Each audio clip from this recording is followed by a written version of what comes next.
Uranus, Neptune. 6000 degree Celsius. सूर्याचा अंतर्गत interior of सन म्हणजे अंतर्गत भाग क्षेत्र किरणामध्ये 6000 तापमान म्हटल्यावर इंटेरियर आपल्या रेटिनावर पडतं. डोळ्यात जी रेटिना आहे ना, लेयर आहे, रेटिनावर पडलं की रेटिना डॅमेज होतो. त्याच्यातून मला आपल्याला दिसतं. आम्ही आपल्या डोळ्यात रेटिना डॅमेज झाला की आपल्याला दिसत का? नाही. म्हणून सूर्याकडे कधीच नाही नसतं असं डायरेक्ट पुढे डोळे बघतो. त्यामुळे म्हणतात की ग्रहणात नाही, नॉर्मलीच होत नाही, पण आपण कधी बघतो तो ग्रह लागल्यावर बघतो, आपल्याला उत्सुकता असते बघायची. त्यामुळे आपल्याला तो चष्मा लावावा लागतो. तर हे आहे इंटेरियर ऑफ सन. याच्यामध्ये 6 लेयर आहेत. तुम्हाला इथं मेन सेंटर दिसतो, सूर्याचा गाभा आहे. त्याच्यानंतर पुन्हा अशी 5 लेयर आहे, अशी 6 लेयर आहे. ही आहे इल्युमिनेटेड अर्थ. हिला कसं माहित असतं ना, जेव्हा सूर्याच्या आणि पृथ्वीच्या जेव्हा चंद्र येतो तेव्हा सूर्याला असतं. का आपण मध्ये काहीतरी कारण असतं. बरोबर आहे, मान्यताने बरोबर सांगितलं. सूर्य, पृथ्वी आणि चंद्र फिरता पृथ्वी आणि सूर्याच्या मध्ये कोण आलंय? चंद्र. चंद्र आल्यामुळे मला सांगा, पृथ्वीवर आपण समोर इथे एक्झॅक्ट उभं आहे आणि समोर चंद्र आल्यामुळे आपल्याला सूर्याचा भाग दिसेल का? नाही. त्याची सावली सूर्य हा चंद्रामुळे झाकलेला वाटेल आपल्याला, आणि त्यालाच आपण म्हणतो ग्रहण.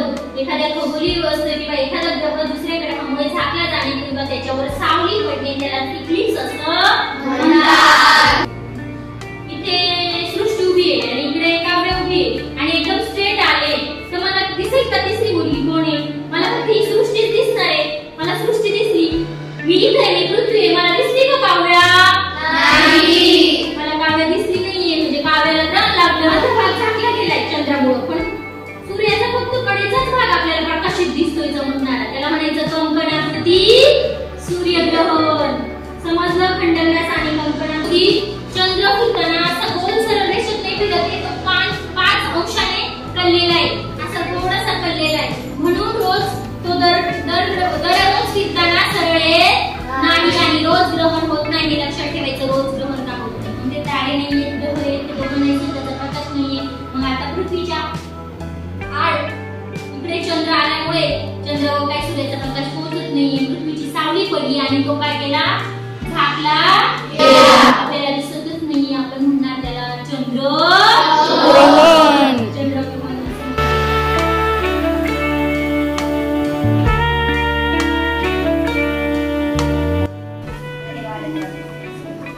हा चंद्र आहे, हा सूर्य आहे, तो मध्ये आलाय. पृथ्वी म्हणजे आपण इथे आहे, समजा आपण पृथ्वीवर आहे.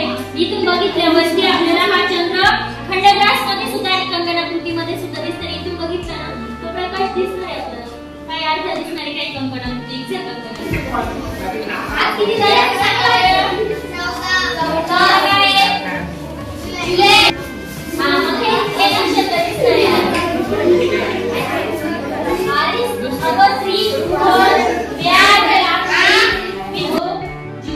गोल पाकळी फिरण्याचा त्याचे 30 डिग्रीचे 12 कोण होतात आणि त्याच्या 30 डिग्री फिरत जातो त्या राशीमध्ये थोडंसं एका राशीला नाव दिलेलं आहे आणि त्यांचे साइन आहे जे तुम्हाला आठवीला आहे.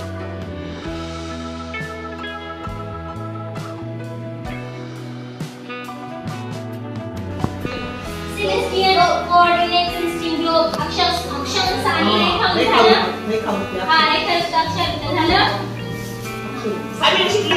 ट्रान्सपरंट सेलेस्टियल पॅरालॅक्सी जरा हार्ड कन्सेप्ट आहे, ज्याच्यामध्ये सूर्य चंद्र यांच्यामध्ये डिस्टन्स जो वर चंद्रावर सोडला तो चालू करा आणि तिथली माती सुद्धा किंवा खडक ते सुद्धा तो नमुने कलेक्ट करतो आणि तिथले फोटो वगैरे माहिती खाली पाठवली जाते जसं चंद्रावर. मग चंद्रावर नेमकी काय कसं एन्व्हायरमेंट आहे, वातावरण आहे का चंद्रावरती? नाही. मग हे त्याच्या थ्रू कळतं आपल्याला. हा आहे गॅलेक्सी प्रोजेक्टर आहे.